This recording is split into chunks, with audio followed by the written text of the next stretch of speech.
Moving into an assisted living center is a huge transition for seniors, but it's not something they have to do on their own. That's right. Family can make a huge difference in whether or not that transition is successful. So joining us now is Jodi Thomas with Quail Ridge Assisted Living Center. Jodi, thank you so much for coming in. Thank you. This is not something that seniors need to do or should do on their own, right? No, absolutely not. Absolutely. It's a tough decision.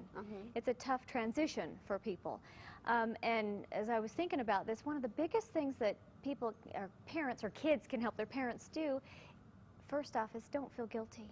And that is the hardest thing in the world to ask somebody. You know, you don't just wake up one morning and go, woohoo, put mom in the home just because. Yeah. It's not. Well, it depends on the mom. Yeah, you're going to be in trouble. I'm kidding. Yes, I'm kidding. Usually when you're doing this, you're doing it because you have concerns. Mom's not taking her medications. She's lonely. That there's a reason they needed to be in Safety issues. Yeah, there's a cause for that. So take that guilt away and know that ultimately you're doing it for their best interests and hopefully to add quality to their life, make it better. So what are some of the things that the kids can do to help that transition? Because I'm pretty sure not just the transition is important and, you know, drop you off the door and drive away. Right. What can kids do to kind of make that transition? I mean, how long can it really take for that process to complete? Well, typically what we see is 30 to 90 days, anywhere in there for somebody to make a transition. So the first thing is keep in touch with your elderly parent or whoever it is that you're moving in. I think a lot of times biggest fear is you're going to move them in and then you're gone. You're going to leave them there. That's it. That's over. And so you need to provide some reassurance. Join them for an activity. Come and be there for a meal. You know, make sure that you're there, here and there, letting them know that you're not just going to leave them there. Is it good at first to kind of maybe set up a schedule that they know that you're going to come on this day or in this evening to make it so that they can kind of count on you a little bit? Or do you like pop-ins? You have to have a happy medium there, because while you need to keep in touch and help them to get out, you also don't want to hold their hand too much either. Because if mom or dad knows that you're going to be there every day, they're there at 5 every day, they're still relying on you. So they're not going to make friends. Right, you need to kind of push them out a little bit so that they have to rely on staff. They have to socialize, they have to meet new people. It kind of forces them a little bit out of their comfort zone, and we all need that with change.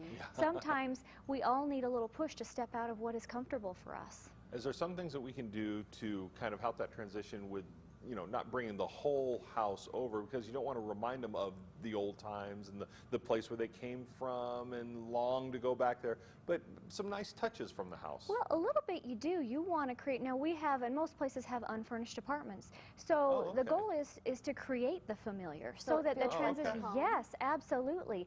Bring their favorite chair, bring their favorite comforter and pillow, hang pictures on the walls. I've had people go as far as to wallpaper, border, and paint. You know, make it familiar, make it comfortable, and that way it really, really helps that transition because it feels warm, it feels comforting, it feels like home.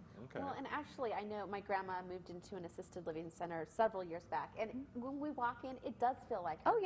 It's the familiar chairs that we knew, her, you know, curio cabinets with her beloved dolls, or, you know, things like that, and it feels like her home. Isn't that nice? And she loves it. One of my favorite things that happens at Quail Ridge is when somebody finally gets comfortable, and families have made it through this and the residents have made it through that, is for a family member to come in and say, I'm here to visit mom, and we have to say, you know what, you need to call first. She's not here. She went out to the museum or is doing something, and that's when you know you've made that transition when they're living. And what a joy it is to see that child's face, not child, adult's face, to go, oh my gosh, right on, we did, it's wonderful. Mom or dad is living and enjoying and having quality again. So that's what our goal is. And if people have any questions about this, they can contact you? As always, please call me at Quail Ridge 233-8875. I'll be glad to take you on a tour, answer any questions, provide resources, whatever we can do to help in the process. Very cool. All right, Jodi, thank you so much for joining us. Thank you.